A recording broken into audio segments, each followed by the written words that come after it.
आज math class 10 में exercise 6.1 में एनसीईआरटी की बुक से हम पढ़ेंगे त्रिभुज के विषय में। तो सबसे पहले आप समझेंगे समरूप इस चैप्टर में कि समरूप किसे कहते हैं और सर्वांगसम कहते हैं किसे कहते हैं। 2 पॉइंट, समरूप और सर्वांगसम। तो अगर आपसे पूछे कोई कि समरूप किसे कहते हैं तो देखिए आप सिर्फ उससे इतनी बात बोलिएगा। अगर आपसे कोई पूछे समरूप कि बताइए समरूप क्या होता है इसके विषय में, तो आप बताओगे कि ऐसे चित्र, ऐसे त्रिभुज, ऐसे वृत्त, ऐसी आकृतियां जिनका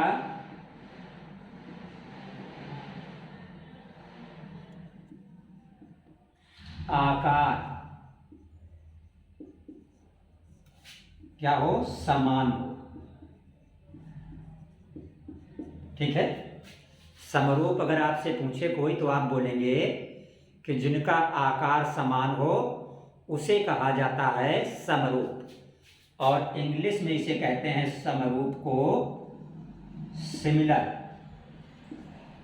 देखिए जैसे मान लो आपने एक ये वृत्त बनाया और इसकी त्रिज्या मान लो है कितनी, 1 सेंटीमीटर।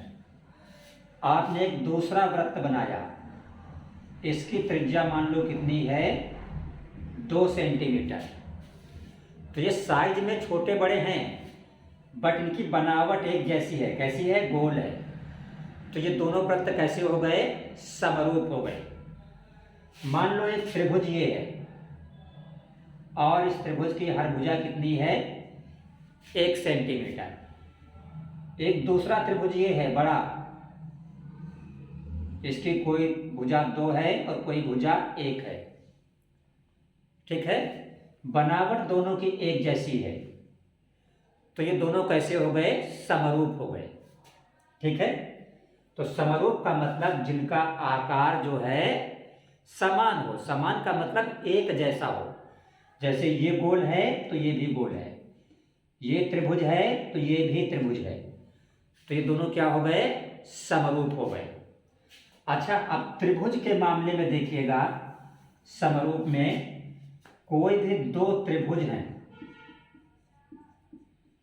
कितने त्रिभुज, 2 त्रिभुज। तो 2 त्रिभुज अगर समरूप हैं तो 2 त्रिभुज समरूप कब होते हैं, जब उनके संगत कोण कैसे होते हैं, बराबर होते हैं। संगत कोण बराबर हो तो क्या हो जाते हैं, दोनों समरूप त्रिभुज। जैसे मान लो एक त्रिभुज आपका ये है ABC, ये कोण 70, ये 50 और ये 60। दूसरा ये त्रिभुज मान लो आपका है,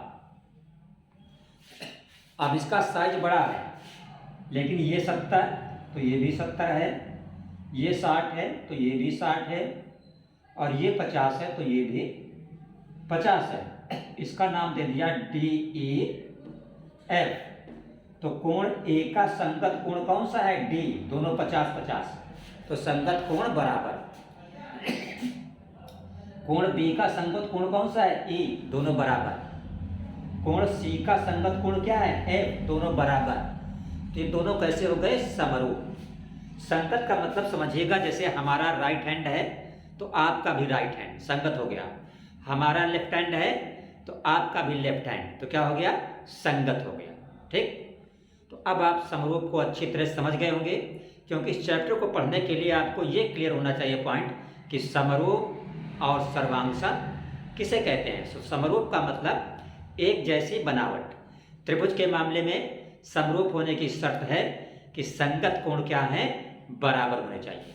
जो हम बता रहे हैं आप लोग नोट करते जाइए। इसके अलावा हम वीडियो भी पब्लिश करेंगे तो वहाँ से भी आप देख सकते हैं। अगर आप नहीं नोट कर सकते हैं तो वीडियो से आप आसानी से देख सकते हैं, इस चैप्टर को बहुत अच्छी तरीके से समझ सकते हैं। जिन्होंने अभी तक चैनल सब्सक्राइब नहीं किया है, चैनल को सब्सक्राइब अवश्य कर लें। अब हम आपको बताएंगे कि सर्वांगसम की पहचान क्या होती है।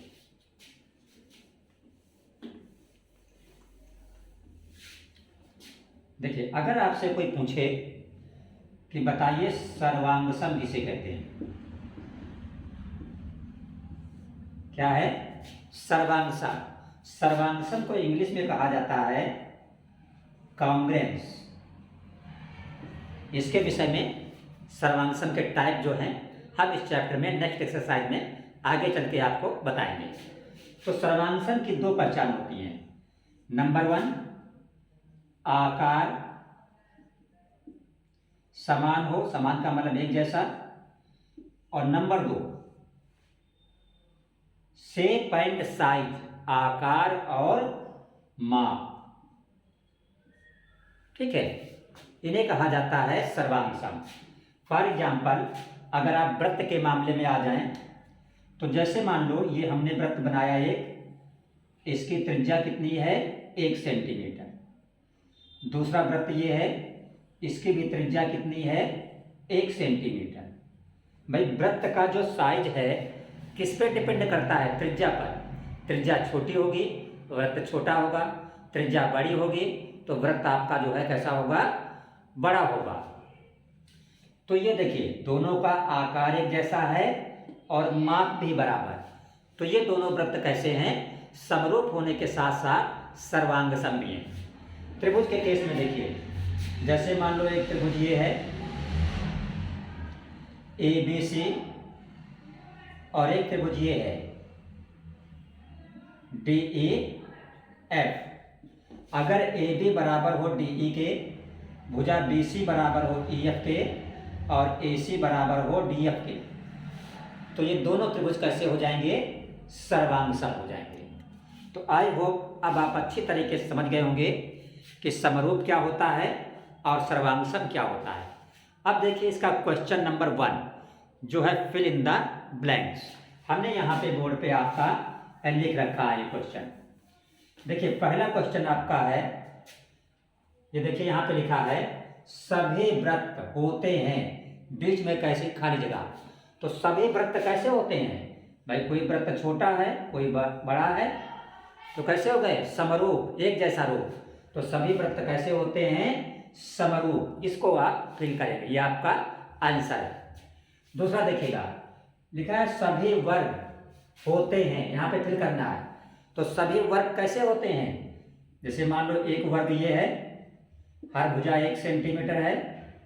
दूसरा वर्ग ये है, हर भुजा 2 सेंटीमीटर है। तो बनावट तो एक ही जैसी है। तो सभी वर्ग कैसे होते हैं? इसका भी आंसर हो गया समरूप। तीसरे पे आ जाइए, लिखा है सभी और खाली जगह है त्रिभुज समरूप होते हैं। तो कैसे त्रिभुज समरूप होते हैं? जो समबाहु त्रिभुज हैं वो समरूप होते हैं। क्यों? क्योंकि समबाहु त्रिभुज छोटा हो या बड़ा हो, प्रत्येक कोण कितना होगा? 60 अंश होगा। और त्रिभुज के मामले में हमने बताया है कि समरूप तभी होंगे जब उनके संगत कोण बराबर होंगे। लास्ट पॉइंट इसका देखिएगा, लिखा है भुजाओं की समान संख्या वाले दो बहुभुज समरूप होते हैं। भुजाओं की समान संख्या वाले दो बहुभुज समरूप होते हैं। नंबर 1, उनके संगत कोण। तो समरूप कब होंगे? अभी अभी हमने बताया कि जब संगत कोण कैसे होंगे? बराबर होंगे। और संगत भुजाएं कैसी होंगी? समानुपात। अगर दो त्रिभुज हैं तो उनकी संगत भुजाओं का अनुपात बराबर है, तो त्रिभुज कैसे होते हैं? समरूप होते हैं। तो ये देखा आपने इसका क्वेश्चन नंबर 1। अब हम आपको बताएंगे इसका क्वेश्चन नंबर 2। देखिए प्रश्न संख्या जो दूसरा आपका है एक्सरसाइज 6.1 का, लिखा हुआ है ये है निम्नलिखित युग्मों के दो भिन्न भिन्न उदाहरण लिखो। नंबर 1 पे लिखा है समरूप आकृति। तो समरूप आकृति के आपको दो उदाहरण लिखना है। आप कोई भी लिख सकते हैं। जैसे इसमें आपने पहला लिख दिया नंबर 1 पे भिन्न भिन्न त्रिज्या के वृत्त। भिन्न भिन्न त्रिज्या के वृत्त। मान लो एक वृत्त की त्रिज्या 1 सेंटीमीटर है, एक की 2 सेंटीमीटर है। भिन्न भिन्न त्रिज्या हो गई, दोनों कैसे हैं? समरूप हैं। दूसरा समरूप आप क्या लिख सकते हैं? दो समबाहु त्रिभुज, दो समबाहु त्रिभुज, लेकिन कैसे हो? भिन्न भिन्न भुजा के, भिन्न भिन्न भुजा के। ठीक है, इसमें देखिएगा जैसे लिखा है ऐसी आकृतियां जो समरूप नहीं है, इसके दो एग्जाम्पल आपको देना है। तो पहले में क्या आपने लिख दिया? त्रिभुज कामा चतुर्भुज, एक ये आपका एग्जाम्पल हो गया, ये समरूप नहीं है। दूसरा आप ले सकते हैं वर्ग और समांतर चतुर्भुज, ये भी आपके कैसे हैं? समरूप नहीं है, क्योंकि वर्ग का प्रत्येक कोण 90 अंश होता है और समांतर चतुर्भुज का प्रत्येक कोण 90 अंश हो ये जरूरी नहीं है। तीसरा क्वेश्चन देखिए, एक ये आपका बना है PQRS और इसकी प्रत्येक भुजा 1.5 है। दूसरा चित्र बना है आपके सामने ABCD, इसकी प्रत्येक भुजा 3 है। इसमें आपको ये बताना है प्रश्न नंबर 3 में कि ये समरूप है या नहीं, समरूप है या नहीं, सिर्फ इतनी सी बात बतानी है।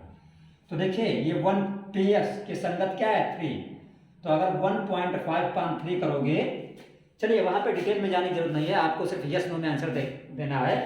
तो देखिए ये कोण 90 अंश नहीं है जबकि ये 90 अंश है, तो P के संगत कोण कौन सा है? A, तो संगत कोण बराबर नहीं है, और अगर संगत कोण बराबर नहीं है तो समरूप नहीं होता है, सिर्फ इतनी सी काफी बात है। तो आप लिख देंगे समरूप नहीं, ये आपका आंसर होगा।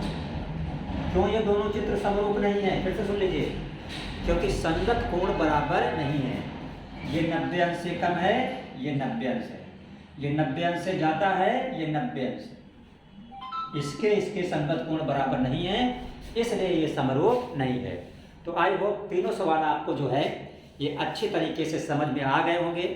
हम वीडियो को भी पब्लिश कर रहे हैं, आप वहाँ से भी अच्छी तरह देख से इसको समझ सकते हैं। जिन लोगों ने कॉपी पे नोट नहीं किया है वो आराम से इसको जो है वीडियो में देख सकते हैं।